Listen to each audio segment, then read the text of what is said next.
ఓం శ్రీ లక్ష్మీ నృసింహాయ నమః.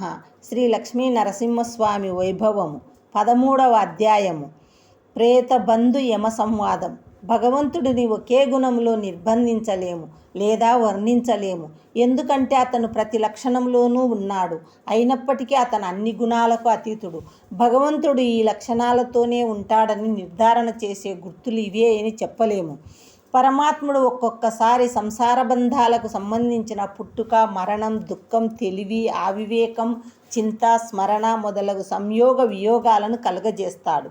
ఈ పరమార్థాన్ని తెలిపే కథను చెబుతాను, వినండి. గాంధారా దేశాన్ని సుయజ్ఞుడు రాజుగా ఉండేవాడు. ధర్మ పరిపాలనతో తన ప్రజలకు ఎలాంటి కష్టము రాకుండా చూచుకునేవాడు. ఇరుగు పొరుగు దేశాలకు ఈ దేశాన్ని ఆక్రమించాలన్న దురుద్దేశంతో ఎన్నో కుట్రలు, కుతంత్రాలు, కపటోపాయాలు చేసేవి. అలాంటి తరుణంలో ఇరుగు పొరుగు దేశాలన్నీ కలిసి ఒక్కసారిగా గాంధారా దేశంపై దండయాత్ర చేశాయి. సుయజ్ఞుడు అనుకోని ఈ హఠాత్ పరిమాణానికి ఆశ్చర్యపడి శత్రువులతో కలబడ్డాడు. భీకరమైన ఈ యుద్ధంలో సుయజ్ఞుడు వీరమరణం పొందాడు.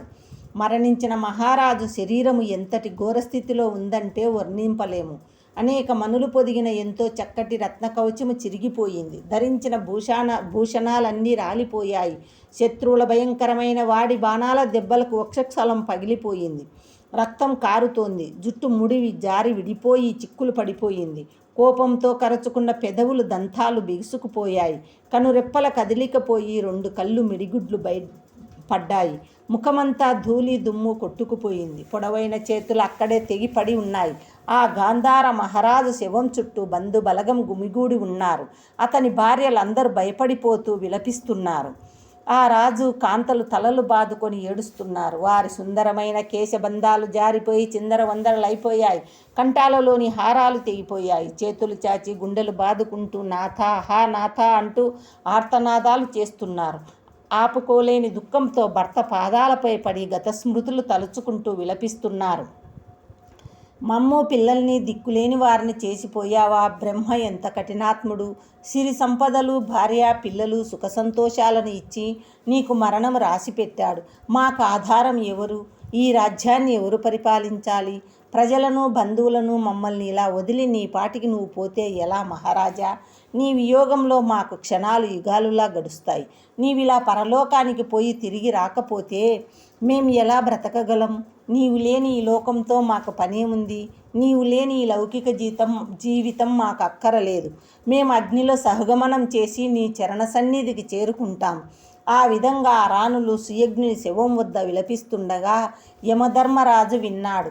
అప్పుడు ఓ ప్రక్క సూర్యాస్తమయ సమయం అవుతోంది. యముడు బ్రాహ్మణ బాలుడి రూపు దాల్చి వచ్చి ఆ ప్రేత బంధువులు శవం యొక్క బంధువుల వద్దకు వచ్చి వారితో ఇలా అన్నాడు: శరీరము ధరించిన ప్రతివాడికి చావు పుట్టుకలు తప్పనిసరి. వాటి నుంచి ఎవరూ తప్పించుకోలేరు. అంతేకాదు జీవులు ఎక్కడి నుంచి వచ్చారో అక్కడికి పోవడం సహజము. చావు పుట్టుకలు రోజు చూస్తూనే ఉంటారు. అయినా వ్యామోహం పెంచుకొని ఏడుస్తుంటారు. ఈ విశ్వాన్ని ఎవడైతే సృష్టిస్తాడో, రక్షిస్తాడో, నశింపజేస్తాడో, శాశ్వతుడు ఎవడో, బ్రహ్మాండానికి అధిపతి అయిన వాడు ఎవడో, వాడే లీలా విలాసాలతో ఈ లోకాన్ని రక్షిస్తూ పోషిస్తూ ఉంటాడు. దైవయోగం బాగుంటే వీధిలో పడిపోయిన ధనం సురక్షితంగా అక్కడే ఉంటుంది.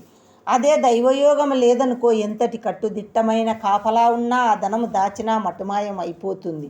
అలాగే దుర్బలుడైన భగవంతుని కృప ఉంటే ఆయురారోగ్యాలతో అభివృద్ధి చెందుతాడు.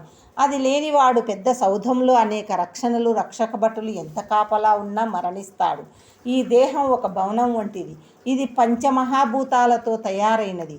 ఈ భవనం వంటి శరీరములో ఆత్మస్వరూపుడు పూర్వ కర్మలను అనుసరిస్తూ వర్తిస్తాడు. కాలం తీరగానే భవనం ఖాళీ చేసి వెళ్ళిపోతాడు. దేహం అశాశ్వతం. దానిలో ఉండే ఆత్మపురుషుడు శాశ్వతుడు. ఎప్పటికైనా శరీరం చెడిపోతుంది, కానీ అందులోని ఆత్మకు నాశనం లేదు. పురుషుడు వేరు, దేహం వేరు, ఎప్పటికీ ఒకటి కానే కాదు.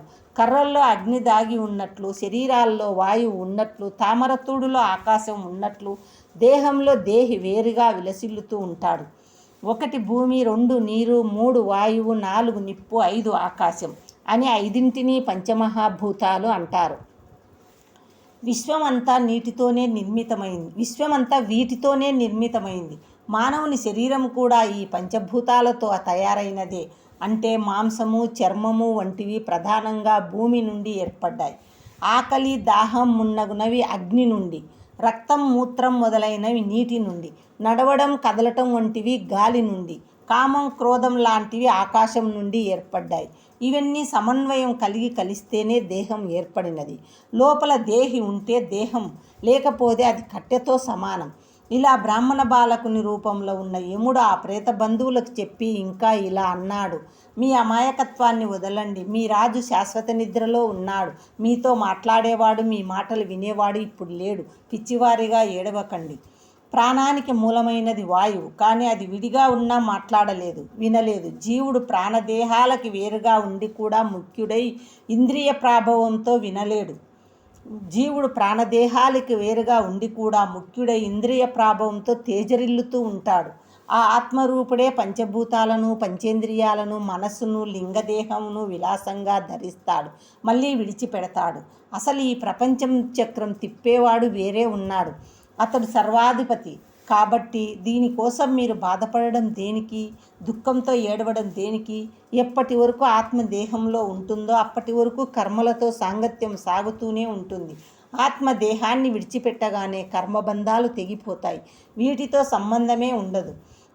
ఈ మాయాయోగానికి చెలించిన మనసులతో మీరు కుమిలిపోవడం అనవసరం.